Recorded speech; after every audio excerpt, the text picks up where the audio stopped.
Good reason as in, like, there's a good reason why people are saying, I don't trust you any longer, like Israel-related coverage, for example. And also, for a very bad reason why people don't trust legacy media is because of the faucet of misinformation.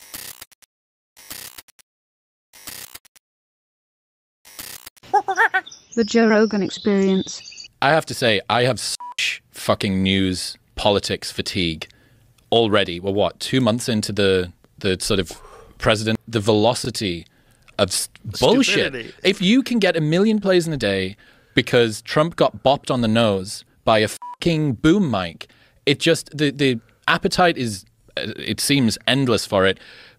It just feels, it's exhausting. I'm kind of having to check out. And I know that people say, oh, well, it's a luxurious position. You don't need to pay attention to politics. It's a luxurious position for you to be in. People at the bottom, they do need to pay attention to politics. It's an interesting stat because actually the most educated, wealthiest people are the ones that spend the most time consuming news and talking about politics. It's the people at the bottom rung of the ladder that don't. So that's... Yeah, no shit. That's kind of the fucking problem here. That's why we got Donald Trump in office. Yes, if you're at the bottom rung of society, you understandably see politics for what it truly is.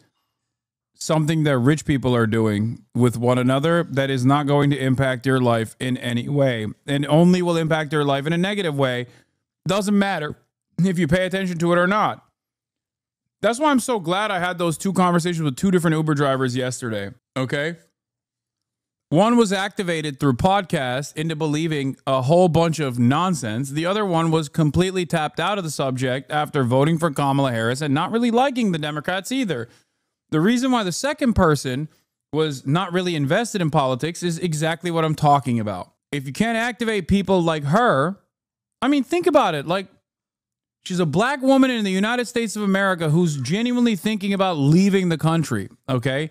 Cost of living is out of control.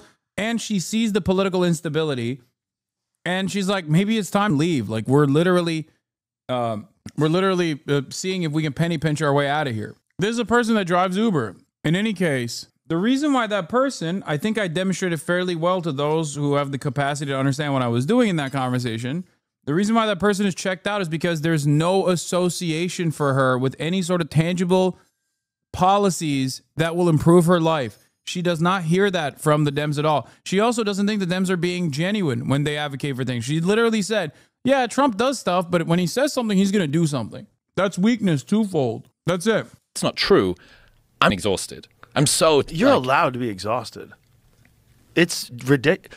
Newsweek wrote an article about how one of the names of one of our friend of mine, Michael Costa, his name was misspelled accidentally on the feed. On the feed. On and the so Rogan feed. Newsweek. Is that you, Jamie? It wasn't even misspelled. I don't know. It was miscapitalized. It's the second letter had a capitalization too on accident, and I don't know. The defense rests its case here. It wasn't even misspelled, right? It was M-I, Michael Costa.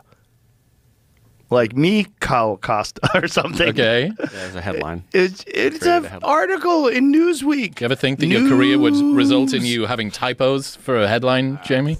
I can't. I don't even know which ones we've missed. I'm sure there's been other ones. That's just the first one. 100%. What happens? It happens. People make mistakes. You're typing things in. Yeah. But the fact that it's an article that we're being called out for a typo. Must be That's a fucking... an art, but it's just anything for clicks, man. Slow week for news. Anything for clicks. That was something that I noticed, a trend that I've noticed over the last couple of years. Legacy media is really struggling to garner attention itself. It seems like fewer and fewer people are listening to it. We saw that over the last election.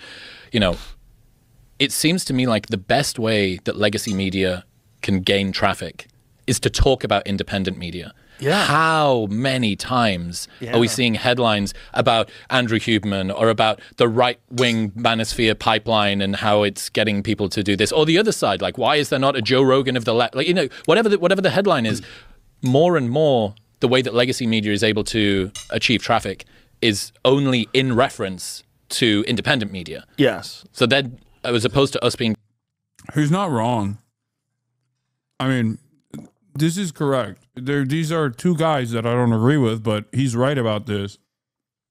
I think the real problem with legacy media, however, is that legacy publishers have dropped the ball spectacularly over and over again for two reasons. One, for a good reason. Good reason as in like there's a good reason why people are saying I don't trust you any longer, like Israel related coverage, for example. And also for a very bad reason. A very bad reason why people don't trust legacy media is because of the faucet of misinformation that is infinitely easier to understand and read. These two issues work side by side with one another. If you are serially wrong in ways that people can comprehend quickly, they're not going to trust you any longer. Meanwhile, you have people hamming up parasocial relationships on the independent side of things where people genuinely think like, oh, Joe Rogan is my friend. Hasan is my friend. He's in my living room all day, every day. There's no way to compete with people like myself if you're a faceless journalist. That's it. Especially if the parasocial relationship inducing commentary is also chock full of ridiculous misinformation that corresponds to the preconceived biases that people have. That's a huge problem. That is a huge issue. It's especially an issue for someone like myself because like I do work in combating misinformation with regular frequency. Ironically enough, my liberal naysayers and independent media consistently say I'm a misinformer. I'm the Alex Jones of the left. But there's a reason why a lot of these mainstream outlets understand my position in the independent sphere as someone who has an open position, who's not shy about revealing his position, but will actively go after misinformation and combat misinformation directly. Okay? So because of that, I can't work without real journalism. I can't work without real journalism. Joe Rogan can. He's just going to shoot. There's real journalism out there, and these guys still make shit up. Right? I can't just simply make shit up.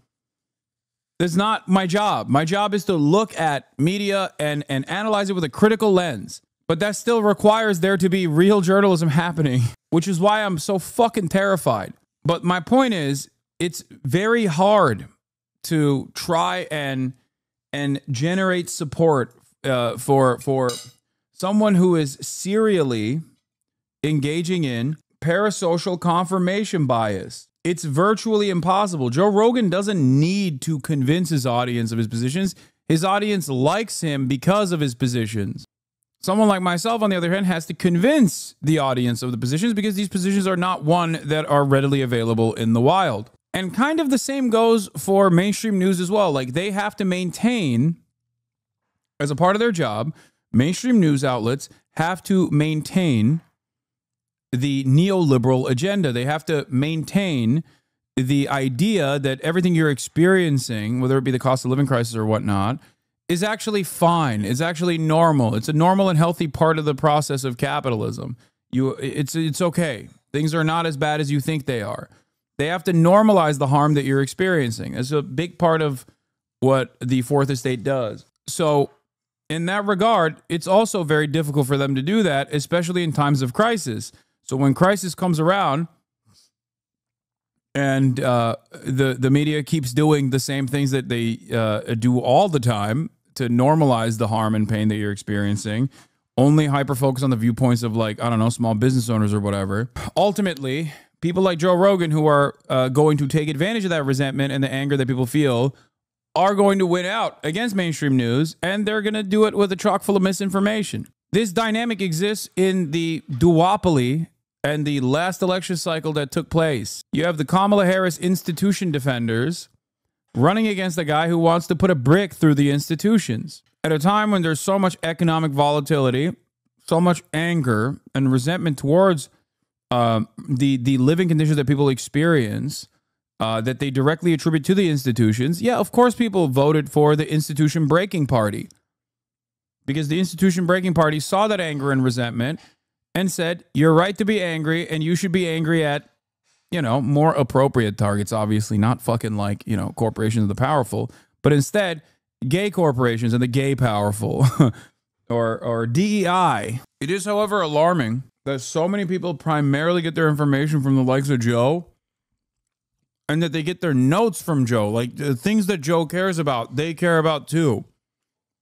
And because he's so susceptible to misinformation that corresponds to his biases, people end up adopting the most idiotic positions, like the first Uber driver that we talked to. We're talking about Trans Sesame Street. Terrifying prospect for the future of this country.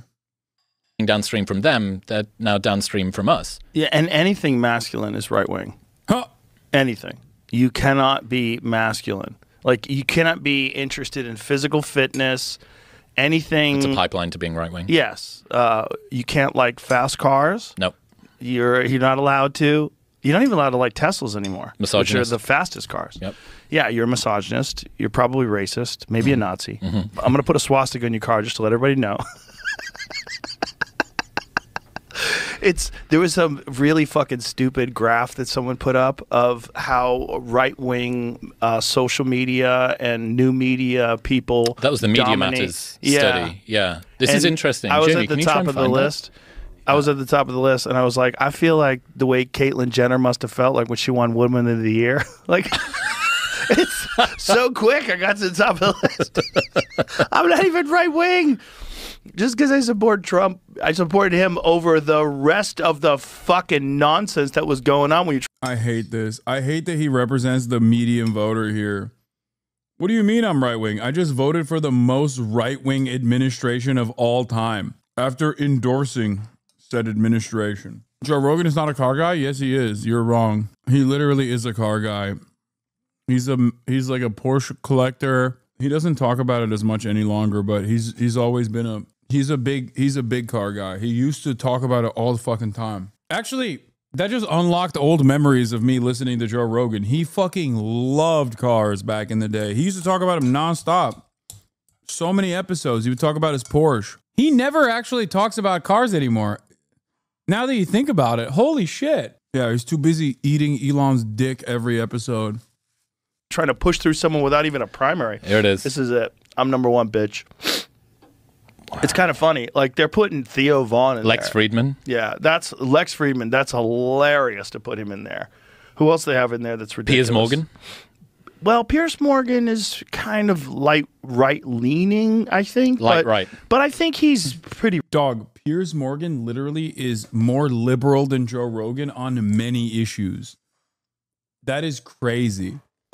Like, Piers Morgan is definitely right-wing, okay? 100%. And even a guy that is wing on 100%, definitely right-wing 100% on many issues, still can sometimes come across as more liberal than fucking Joe Rogan. reasonable. I think he's far more of a centrist. Kill Tony 3.5. I still don't understand how that's a political show. It's not, but Tony, was at the White House or the Flagrant 2.8. Yeah. Flagrant is not a right-wing show, you fucking They idiots. have a bunch of red dots too with no names on them, and then blue dots. You're too, allowed but to. Shut up, they just Jamie. didn't Stop put being. names. I managed to thread the needle of avoiding this. You're gonna get on there now. yeah, well, They're gonna put you on now. Yeah. Jamie, those red ones are real. Just shut up. No, I don't know. No, why they're they were- real. They're all blue real. There's a ones, couple blue ones that are real Just too. put the name. I don't know. Why they did it They that fuck way. the name. Yeah. They're too little to get Too a small. name. No one cares. No one gives a Yeah, fuck. it's hilarious. It's very funny. What do you think of or if you got a proposed reason for why this, is it just a judgment criteria that they're judging shows that aren't right-wing as right-wing? Or is it genuinely that for some reason the left is struggling to make progress in independent media? Well, they're struggling to make progress in independent media for sure, and they're trying to figure out why. They're trying to figure out why what they are calling right-wing. I think if you looked at all my positions, I think way more of them are left-wing than right-wing. What are the left-wing positions that you... What? It ended at the best part. Do we have more? I need to see what his left positions are. You know what's crazy? Joe Rogan still maintains this like independent media posture, and in some ways, I guess he is, because he's like, owned and operated singularly. Like it's a one-person shop, right? So it is technically independent. He's not a mainstream figure. I mean, he is a mainstream figure, but he's not mainstream media. But what's really interesting about it is like, bro, you glaze up billionaires in the same way that fucking CNN does. Like, your output is not all that different from any number of different websites at this point, any number of different publications at this point. They also glaze billionaires. And it's oftentimes the same fucking billionaires that they're glazing. It doesn't make any sense. What's also very funny, to me at least, is this notion that right-wingers are so, still to this day, even as Trump is in office, it's so funny that right-wingers are so embarrassed to be right-wing. They're so fucking embarrassed to be branded as right-wingers, dude. They have to say like, oh, I have a lot of leftist opinions. I'm an independent thinker. I'm apolitical. It's like, dude, you voted for Trump. Like, what the fuck do you mean you're apolitical? You endorsed Trump. It's so stupid. Yeah, you're right-wing and you don't agree with a lot of the fucking things that the Republicans say, but not enough to not vote for them. You know what I mean? Your disagreements are not severe enough that you're like, I'm out. Fuck this. I'm not voting for these dipshits. That's it. You still hold? Well, the big one is having some sort of a social safety net. I was on welfare when I was a kid. My family was on food stamps. We were fucking poor as shit. Yeah, this is old school Joe. I used to hear this all the fucking time. Even though he said so many conflicting things about this now, with his like unconditional support for the likes of Ron DeSantis and shit. And I remember that helping us a lot. We had food, where I don't know what we would be doing if we did. I mean, we were in a bad place. And there's social safety nets for people. My family got out of that, and my stepfather and my mother wound up doing well. They did really great, and they got out of debt and bought a house and great job and the whole deal. But when I was a little boy, we were fucked. And I think social safety nets are very important for people. It's very important for society. If you care about people, you care about the whole society. You don't want people starving when there's ways to develop government programs to make sure people have food. And I think this idea of pull them up by their bootstraps is horseshit. Some people don't have boots. They don't have straps. They don't have nothing. They're fucked. They're fucked from the moment they were born. They were born into a bad family environment, in a bad neighborhood, and crime and gangs and drugs, and it's not even playing field. Where are you at with healthcare? I think healthcare 100% should be socially funded. I think that Medicare and Medicaid, having programs where people who are hurt can get an operation and it's not going to bankrupt them for the rest of their life, is another thing that I think society should be. It should be a part of our agreement to take care of each other as a community, that we chip in money of as socialist positions. And I always bring up the fire department because the fire department is one of the best examples that everybody sort of agrees. It's a socialist sort of thing. You give your tax dollars, the tax dollar supports the fire department fairly puts out fires for everybody. They don't not put out your fire if you don't have any money. Yeah. It's not like they don't, the fires don't. It's such a good example, but when you compare that to the way that medical access is done, at least in this country. But I also believe in competition. I've said this before, I'll say it again. I want my doctor to be a bad motherfucker who drives a Mercedes. I want my doctor to like be really good. I want him to be an artist. You know, I want to go to the guy who fixes the Lakers' knees. You know, that's the guy you want. You want that guy who has a nice watch and he lives in a nice house and he kicks ass and he knows how to fucking fix people really well. He's the best at it. And you go to him and you get an operation and you're fucking golden. That's what you want. When you want competition, because competition inspires excellence. You know, being rewarded for your hard work is a giant incentive. Wealth is a true demonstration of whether or not you have good moral values, whether or not you have a decent moral foundation. Because if you're rich, you're glorious, you're wealthy, you're successful, God has smiled upon you. If you're poor, you're a moral failure. For people to get amazing at things, and you need that. You need that too. But there's also a lot of very good doctors who would be very happy to do something that helps the overall greater good of the community. Just like you have really good criminal defense attorneys that are, you know, assigned to you if you're, if you're getting unjustly tried, and you want a really good one that can help you. You know, there's state-appointed attorneys that are just good people that want to help people. You know, Bill Murray was talking about his daughter. His daughter does that. There's room for that with the amount of money that we spend on so many things that we all agree are fucked. And maybe some of that could be freed up with some of this USAID money that they're pulling. I mean, there's nothing wrong with giving people health care. Like, if you know anybody that's been injured and was bankrupt because they didn't have insurance, and then they had to get some crazy operation, and now they have this enormous debt, and they wind up going bankrupt, or they're getting chased down for the money for the rest of their life. It's horrible. It's the #1 cause of bankruptcy in America. Yeah. Medical debt. Yeah. I mean, coming from the UK where we've got the NHS. This is what I mean when I say, like, guys, this is what I mean when I say, oh, all this stuff is really shitty and I wish we could solve them. But also, I don't hate the Republicans enough for actively making things worse. My expectation isn't that Joe Rogan needs to be a card-carrying Democrat and be like, I love Kamala Harris, she's going to fix healthcare. But you're actively glazing the Republicans in a way that someone like myself, as an independent broadcaster, never will glaze the fucking Democrats. That's what's so frustrating about this process. He gets to maintain the idea that he is like apolitical, and a lot of people don't understand that, even after fucking endorsing Donald Trump. But my position is diametrically opposed to the Democratic Party, and they say I'm a fucking loyal, I'm a Clinton head.